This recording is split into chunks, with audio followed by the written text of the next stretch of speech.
World history corner میں خوش آمدید۔ میں ہوں آپ کا دوست، آپ کا بھائی محمد شہروز طاہر۔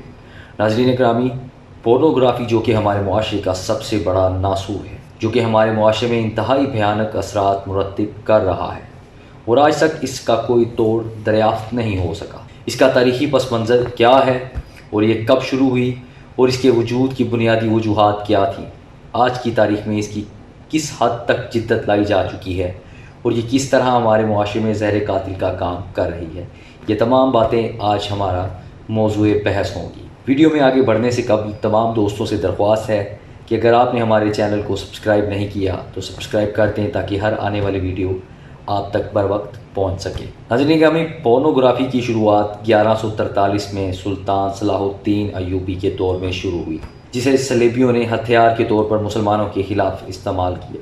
چونکہ صلیبی فوجیں ہمیشہ مسلمانوں کے ہاتھوں شکست سے دوچار ہوتی تھیں اور وہ اس بات سے سخت پریشان تھے کہ کیسے مسلمانوں تعداد اور اسلحہ میں کم ہونے کے باوجود انہیں شکست سے دوچار کر دیتے ہیں۔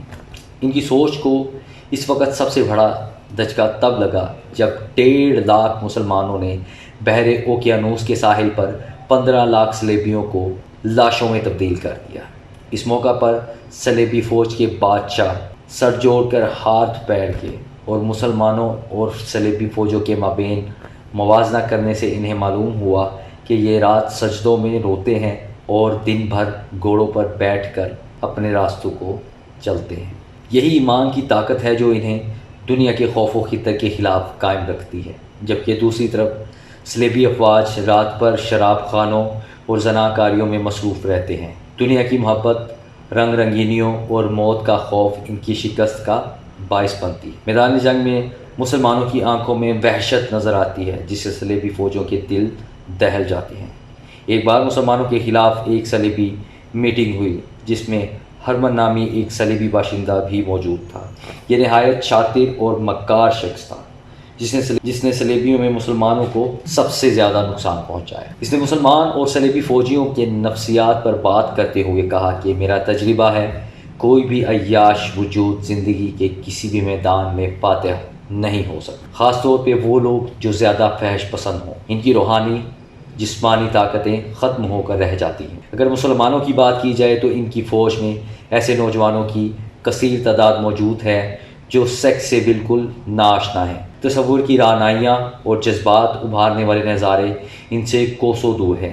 انہیں مذہب سے آگے اور پیچھے کچھ دکھائی نہیں دیتا۔ اگر مسلمان نوجوانوں میں خوبصورت عورتوں کی برہنہ تصاویر، جنسی تصورات کو بڑھا دیا جائے تو ہم کامیاب ہو سکتے ہیں، جیسے بعد ازاں آرٹ پورنوگرافی کا نام بھی دیا گیا۔ اس منصوبے کے 1 سال بعد سلطان کو علم ہوا کہ کچھ نوجوان رات کو خیموں سے دور پائے جاتے ہیں۔ سلطان صلاح الدین نے خود ان نوجوانوں پر نظر رکھنے کا فیصلہ کیا اور بھیس بدل کر ان کا پیچھا کرنے پر معلوم ہوا کہ مسلمان خیموں کے پاس ایک قافلہ ٹھہرا ہوا ہے جو بظاہر تو مسلمان ہیں مگر ان کے پاس کچھ برہنہ تصاویریں بھی موجود تھیں جنہیں دیکھ کر سلطان دنگ رہ گئے۔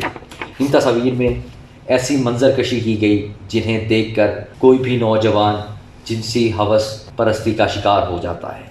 اسی دوران سلطان کو دمشق اور مصر کے شہروں سے فحش تصاویر کے کبے خانے کھلنے کی خبر معلوم ہوئی، جہاں جنسی تصاویر پر دکھائی جاتی اور باقاعدہ جنسی تعلیم بھی دی جاتی تھی، جس کی وجہ سے مسلمان نوجوان بہت تیزی سے اس برائی کی طرف راغب ہونا شروع ہو چکے تھے۔ سلطان نے تمام جنگی عزائم روک کر اس ناسور کے لیے حکمت عملی شروع کر دی اور اپنے تاریخی خطاب میں فرمایا، ہر قوم کی طاقت اس کا اچھا یا برا کردار ہوتا ہے۔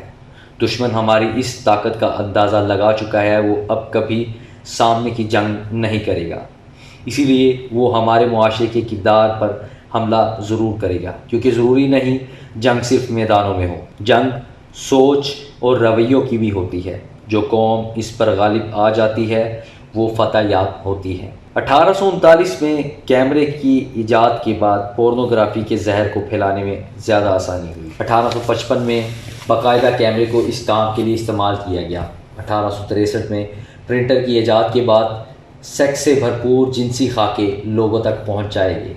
پھر 1871 میں بلیک اینڈ وائٹ تصاویر مارکیٹ میں دستیاب تھیں، پر آج کی مارکیٹس ان تصاویروں کا مرکز تھی۔ 1876 میں ویڈیو کیمرہ منظر عام پر آیا یہ ویڈیو کیمرہ 60 تصاویر بناتا تھا اور پھر ان تصاویر کو رول کے ذریعے چرخے پر چڑھایا جاتا تھا، جس ہاتھ سے چلایا جاتا تھا جس سے تصاویر اس تیزی سے گھومتی تھی جو ویڈیو کی مانند لگتی تھی۔ اسی طرح چلتے چلتے پورنوگرافی نئی جدت اختیار کر چکی تھی اور بذریعہ انٹرنیٹ یہ ہر کسی کی پہنچ میں ہے اور لوگ انہیں اپنے موبائل فونز میں اپنی جیبوں میں لیے پھرتے ہیں۔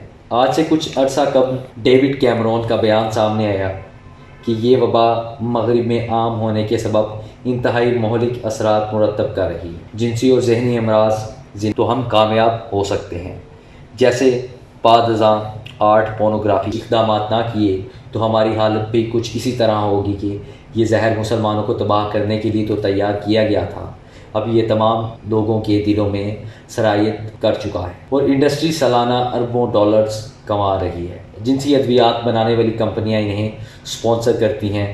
سن 2000 میں امریکہ سالانہ 6 ارب ڈالرز پورنوگرافی کے ذریعے کماتا تھا، اب آن لائن سائٹس کی بدولت سینکڑوں ارب ڈالرز تک پہنچ چکا ہے، جو کہ عالمی سطح پر اس سے کہیں زیادہ 97 بلین ڈالرز ہے۔ سین فرانسسکو میں شائع ہونے والی گوگل رپورٹ کے مطابق